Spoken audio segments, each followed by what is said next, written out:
Throughout history, man has felt a unique kinship with animals. The special relationship between pet and master may be based upon an unexpected link. Only recently has science begun to investigate the possibility of a psychic extrasensory connection.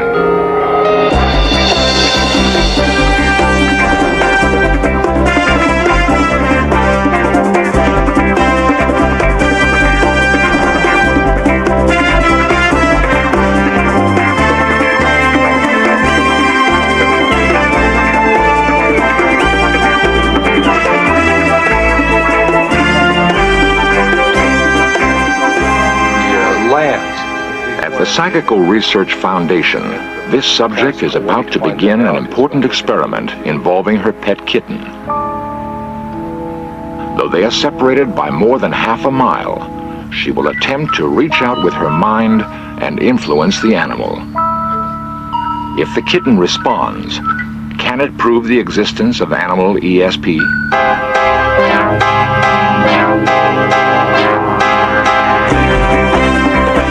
This series presents information based in part on theory and conjecture. The producer's purpose is to suggest some possible explanations, but not necessarily the only ones, to the mysteries we will examine. It is August in Walcott, Indiana, and Bobby is lost. He became separated from his family 5 hours ago as they were moving from their old home to a new home more than 2,000 miles away. They searched for him, but not finding him, sadly had to continue on.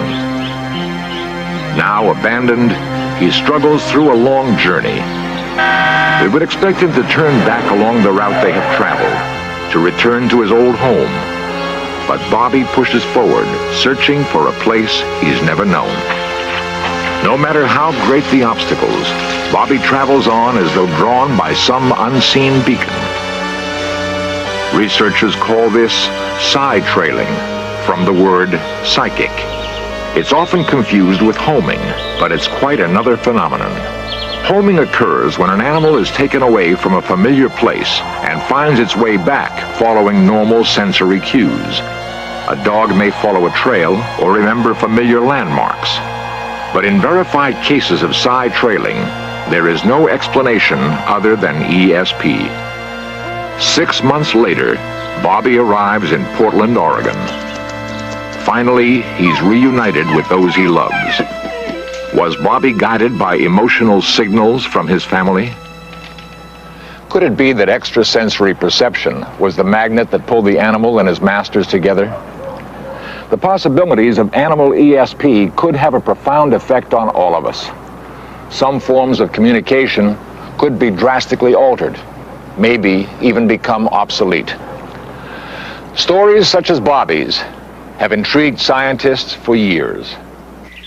His case is among hundreds examined by Dr. J.B. Rhine, America's Dean of Parapsychology. For Dr. Rhine, such examinations are a labor of love. There's a great deal of evidence that there is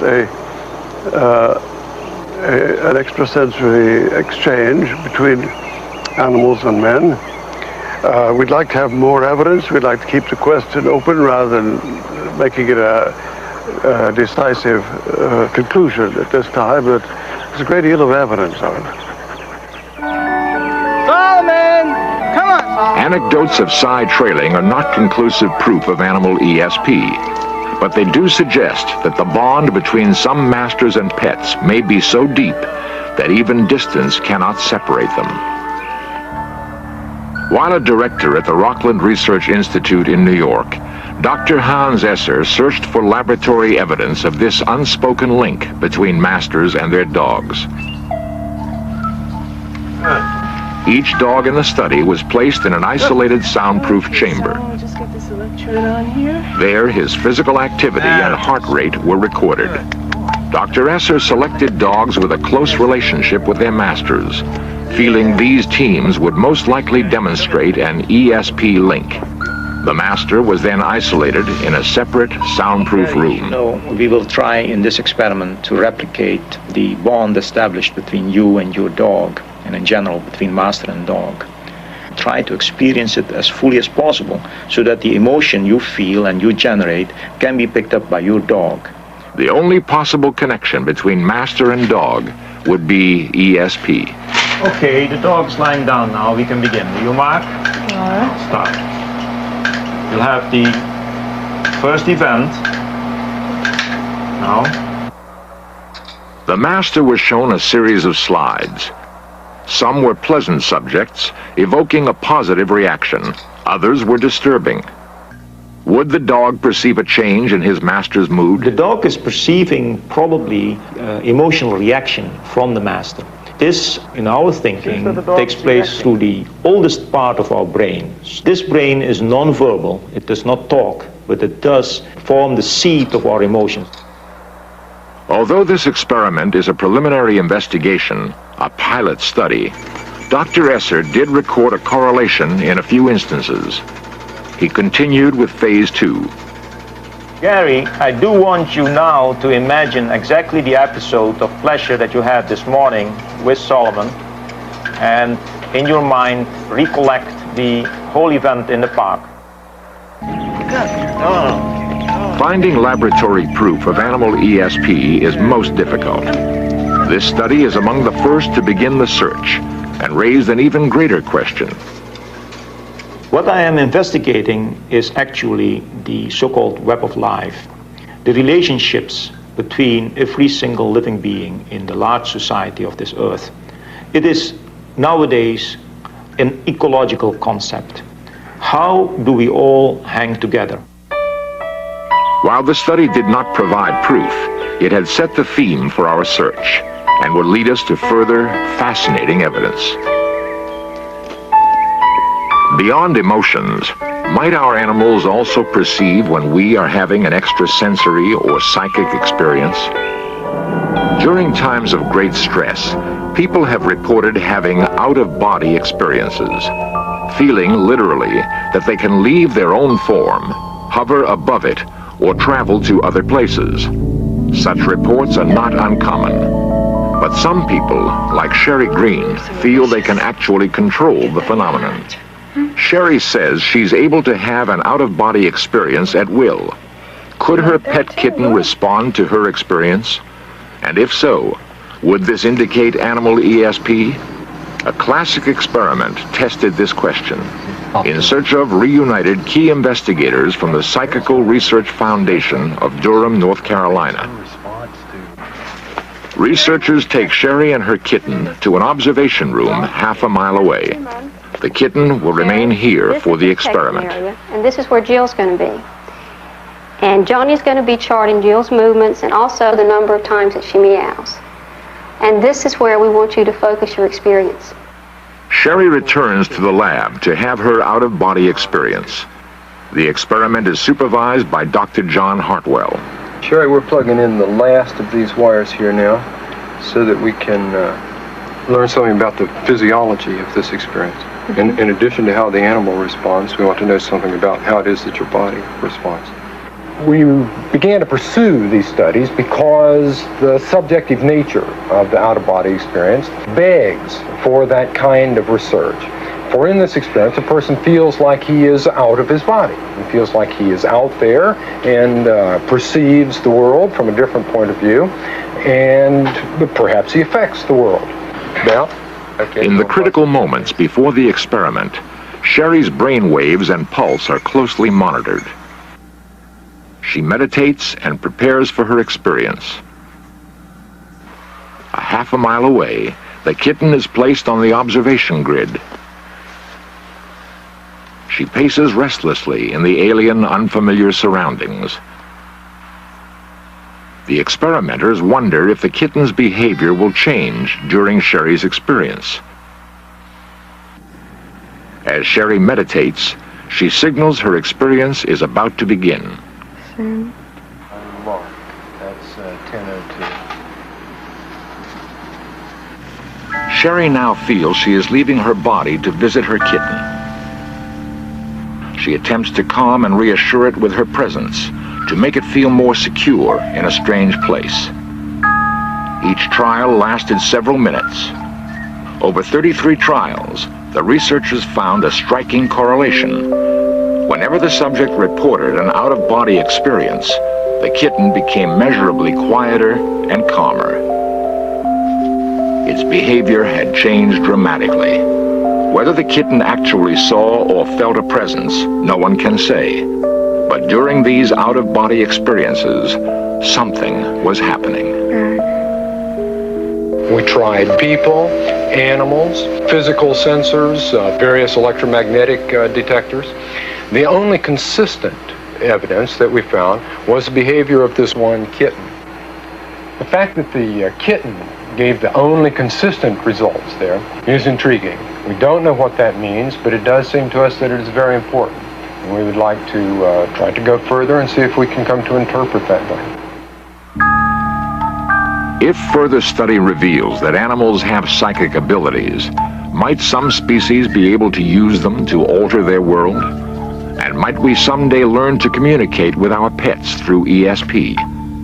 The In Search of cameras turn to these questions next. The possibility that animals can perceive their world through extrasensory means leads to further questions. Can they influence their world through psychokinesis, mind over matter? Could an animal with primitive mental ability, such as a fish, exert an influence on its environment? Current research suggests this may be so. At the Mind Science Foundation in San Antonio, Texas, Dr. William Broad conducts an experiment to determine if a Siamese fighting fish can alter the conditions in its tank. The male Siamese fighting fish is extremely aggressive. It displays hostile behavior to other males, and even to its own reflection in a mirror. Given the choice, it will seek out a male to challenge. To study the effects of this aggressive desire, Dr. Broad has designed a special aquarium. Along one side is a mirror that is only visible to the fish at irregular intervals, selected at random by a special generator. To determine when the mirror will be visible, the generator uses the same random principle as flipping a coin. Through many trials, the mirror should appear exactly half the time. Yet, when the fighting fish is placed in the special tank, a consistent and startling change takes place. The mirror begins to appear more than half the time. Could the fish and its desire to fight cause a change in the random operation of the generator? The fish seemed to influence the random generator. That is, after about 3,400 trials, the machine started generating more mirror trials than you would expect by chance. But if you take the fish out, that effect goes away. And the most simple explanation of that is that the fish is somehow influencing that generator, although there's no physical connection between the two. That is, some kind of psychokinetic influence is being displayed here.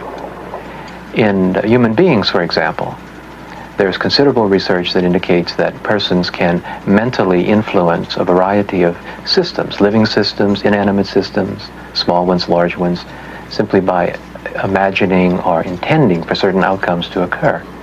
And apparently the same thing is occurring in the Siamese fighting fish in this experiment.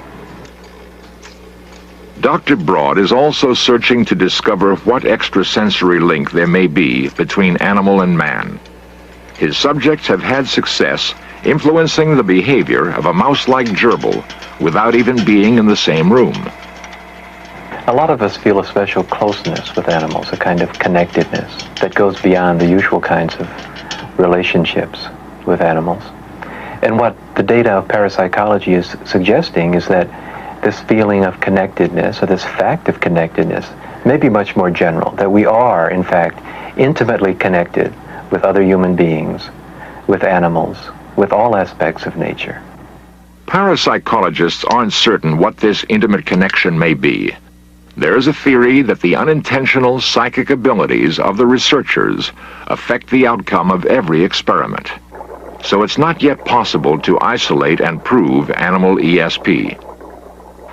In Cincinnati, a veterinarian finds the concept vitally important in his practice. Veterinary science is one of the most difficult fields of medicine, for the doctor cannot communicate with the patient. What happened to this little fellow? Did he? Dr. Marvin Kane is a former veterinarian of the Cincinnati Zoo and has practiced for 23 years. He welcomes the most difficult cases. 5 days ago, you presented your dog completely paralyzed, no feeling. We've treated him, we've taken x-rays, myelograms, and there's no definite disturbance of the vertebrae. He has responded to a point, but yet there is no realization of where his legs and feet are. Having studied in China, Dr. Kane now teaches acupuncture to other vets and continues his search for new ways to relieve animals' suffering. One of his greatest allies is a consultant whom he feels has the gift of communicating with animals through ESP.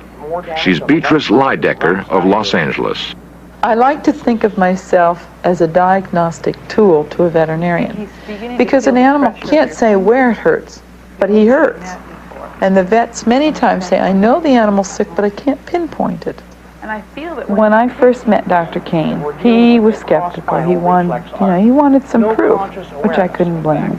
Now, after having been stimulated by the possibility that someone could indeed look into and perceive an animal's body and mind, this opened up a new possibility of diagnosis for me, and I decided to test Miss Lydecker and take x-rays of a known diagnostic patient and see whether or not she would come up with the same solution that I did. Dr. Kane prepared his test with a thoroughbred jumping horse whose tiny yet painful leg fractures he had already diagnosed. Could Beatrice discover the problem through mental communication with the horse itself? He had one horse there that was a jumper, and he was having difficulty with him. And he asked me, can you tell me what's wrong with him? When I asked the horse, how do you feel physically when you're jumping? He showed me a picture in my mind of him going over the jump. And when he landed on his front feet, I felt sharp pain going down my arms. The pain going down the back of my arms, which would be equal to his splint bone. Astoundingly, Beatrice had described exactly the fractures in each foreleg. I was very conscious of the fact that she did not even look at the parts of the horse as we would go about examining them. She stood there and she just seemingly communicated with the horse. After 5 years from that first initial experience, I still am amazed, and I'm still, well, now I'm very respectful of Beatrice's ability to look into and communicate with an animal, with an animal's consciousness. I feel that possibly we all might have that ability, and we all should try to exercise it. For 10 years, Beatrice has traveled the country helping animals and their owners through ESP. In her books, she reveals that the process is still a mystery. I cannot explain to you what the mode of transmitting the mental pictures and things are. It's nothing that I can say that I can feel. I don't even know that it could be measured on an instrument, but it's there. We're all born with it as children, and you can put children and animals together and they can talk to each other with no problem at all. Beatrice finds we can recapture this extrasensory ability and reports success teaching owners to communicate with their pets. Now tonight I'm going to be teaching you a new language transmitted by mental pictures. Now to the degree that you believe in what you're doing, to that degree you will have success, no more and no less. The important thing is that at first you cannot tell if it's something the animal's communicating to you or if it's your imagination. So no matter what you get, no matter what the feeling is, the picture, the hunch, whatever you call it, act on it. Because as you use it, as you practice it, you will begin to tell later on whether it really is your imagination or whether it's something the animal's really telling you. The people that make the best students are the ones that can forget themselves long enough to get inside of something else, to see life from that animal's point of view and say, hey, maybe their motivation's different. People write to me all the time and say, wow, my life is so different, you know. It has just totally changed my attitudes with my animals, and we now have a different relationship. Professional animal keepers, like those at Kings Island Park in Ohio, ask Beatrice to visit their animals and communicate with them. The results are often striking. She has helped solve the most difficult behavioral and medical problems. What I hope people will come to understand about themselves, about the animals, and about ESP between us is that here's a new exciting dimension. We have a lot to learn, and I hope that people will really find the dimension of excitement that I'm just beginning to scratch the surface on. It isn't just in our pets, but it's in the whole animal kingdom. And I often wonder if that isn't what God meant when he said, "Ask the beasts of the field, and they shall teach thee, and the birds of the air, and the fish of the sea, and they shall declare it unto thee." In all the earth, there are fewer bonds closer than those between us and our animals. From the romping days of childhood to the quieter hours of later years, our animals are there as companions, comforters, and confidants. Many of us feel that this relationship is not hampered by the lack of a common language, because the relationship goes beyond words into the realm of feeling. Just as human beings share ESP experiences with one another, it may be that the bond between humans and animals is but another link on that same chain. The more animal ESP is investigated, the more we may learn that a bond between us and animals is real, and that we are all, in fact, connected in a web of life. Perhaps someday we will communicate clearly and directly with animals, avoiding the barriers of language. And this may lead to better communication among us all. Our exploration of the animal ESP link might help us to discover other secret abilities in ourselves.